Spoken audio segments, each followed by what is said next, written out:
విశాఖలో Chennai shopping mall employees అంతా నిరసన అయితే వ్యక్తం చేస్తున్నారు. వాళ్ళ సమస్యలు ఉన్నాయి, మా సమస్యల యాజమాన్యం అయితే తీర్చాలని చెప్పి వీళ్ళు ఈ రోజు ఉదయం నుంచి అయితే నిరసన అయితే తెలియజేస్తున్నారు. అమ్మ, ఏంటి మీ ప్రధాన సమస్య ఏంటి? ఎందుకు మీరు ఈ నిరసన తెలియజేస్తున్నారు? బోనస్ పర్లేదనేసి అండి.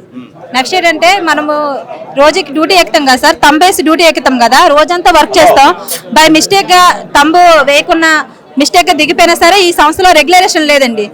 మనం రోజంతా పని చేస్తాం, ఒక రైతు పనికి వెళ్తాం సార్. రోజంతా పని చేస్తే రైతు అనేవాడే రోజుకి సాయంత్రానికి కూలీ చేతిలో పెడతారు. అలాంటి రోజంతా పని చేసినా సరే ఆ డే ఎందుకు మాకు డ్యూటీ ఎందుకు రావలేదని అతను యాజమాన్యం వరకు కూడా వెళ్ళాం. మాకు డ్యూటీ చేసాం కదా, కెమెరాస్ ఉన్నాయి, సూపర్వైజర్స్ ఉన్నాయి, సిగ్నేచర్ పెడుతున్నాం కదా, మాకు అది రెగ్యులరేషన్ చేయండి అని చేయలేదు.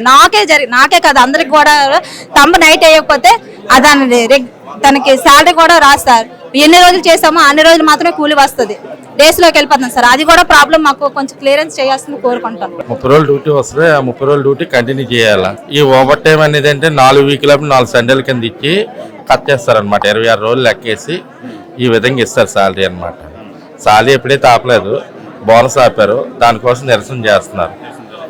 4 రోజుల తర్వాత మీరు ఎన్ని పెట్టినా సరే డేస్లో పోతుంది, శాలరీ కట్ అయిపోతుంది. ఈ విధంగా చాలా మంది టార్చర్ కూడా అనిపిస్తున్నారు.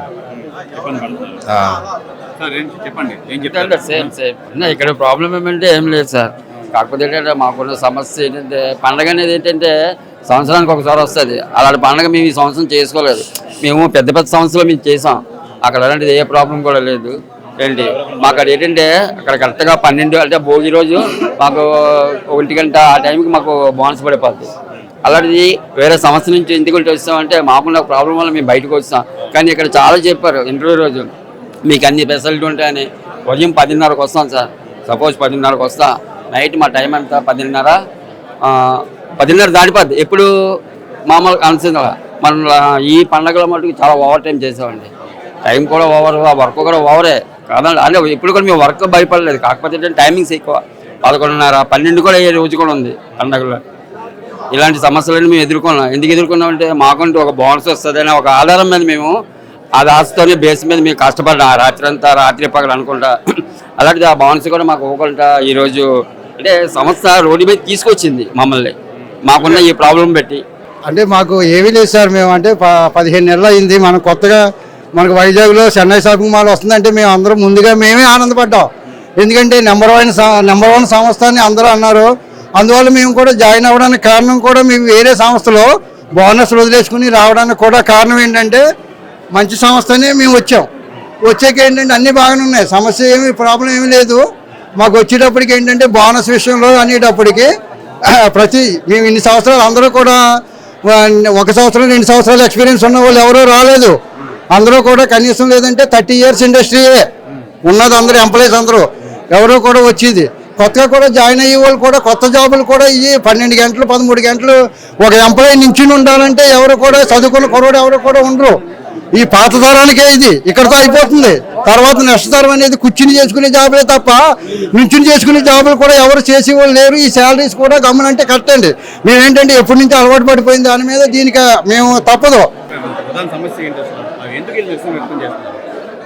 వాళ్ళకి బోనస్ పడలేదని చెప్పారు సార్. బోనస్ టెక్నికల్ ఇష్యూలో స్టాఫ్ అంతా కూడా మనకి బిగ్గెస్ట్ ఫెస్టివల్ సంక్రాంతికి వెళ్ళారు కాబట్టి వాళ్ళకి అవ్వలేదు. ఇప్పుడు వేయాలంటే ఇప్పుడు ఇలా చేతికి ఇచ్చేసేది కాదు, చూసి వేయాలి కాబట్టి 1 or 2-3 daysలో మీకు అంతా మీరు అడిగింది మేము చేసి ఇచ్చేస్తాం అంతే. అంటే లేడీస్ ఇంకా వాళ్ళ సమస్యలు చెప్తున్నారు, బ్రేక్ లేదని. బ్రేక్ లేదంటే వెళ్తారు సార్, 8 గంటలకే పంపుతాం సార్. వాళ్ళు ఎవరో ఒకళ్ళిద్దరికి ఏదో ప్రాబ్లం అయింది, మేము పంపుతాం. మీరు చెప్పినట్టు మేము మాట్లాడుతుంటే మీరు ఇలా మమ్మల్ని ఇంకా ప్రశ్నిస్తే దానికి ఇంకా అర్థమే ఉండదు. మేము అలాంటి బ్రేక్ అన్నది పంపుతాం అన్నాం. తర్వాత ఇంకేముంది, వాళ్ళు బోనస్ చేస్తాం, అయిపోయింది. ఓకేనా సార్, థ్యాంక్ యూ. అన్నీ అయిపోయింది, మీరు చెప్పేసి పంపించాం. ఇది ప్రధానంగా ఈ చెన్నై షాపింగ్ మాల్ కార్మికులంతా నిజంగా మేము ఎంతో కష్టపడి రేయనగా పగలనగా మేము ఎంతో కష్టపడుతున్నాం. కానీ మాకు రావాల్సిన బోనస్లు కానీ అలాగే మాకు ఇవ్వాల్సిన బెనిఫిట్స్ కానీ ఇవ్వట్లేదు. ఈ నేపథ్యంలోనే మేమంతా నిరసన కార్యక్రమం చేపడుతున్నాం చెప్పి ఈ చెన్నై షాపింగ్ మాల్ ఎంప్లాయీస్ కానీ కార్మికులు కానీ అయితే తెలియజేస్తున్నారు. అయితే యాజమాన్యం అయితే మట్టి కంపల్సరీగా మేము అన్ని సార్ట్అవుట్ చేస్తాం, ఎట్టి పరిస్థితుల్లోనే మేము వాళ్ళని వదులుకోమని చెప్పి వీళ్ళైతే తెలియజేస్తున్నారు. ఇది ఇక్కడ పరిస్థితి. కెమెరామెన్ రాఘవతో శివరామకృష్ణ, అభినవ్ భారత్, విశాఖ చెన్నై షాపింగ్ మాల్ నుంచి.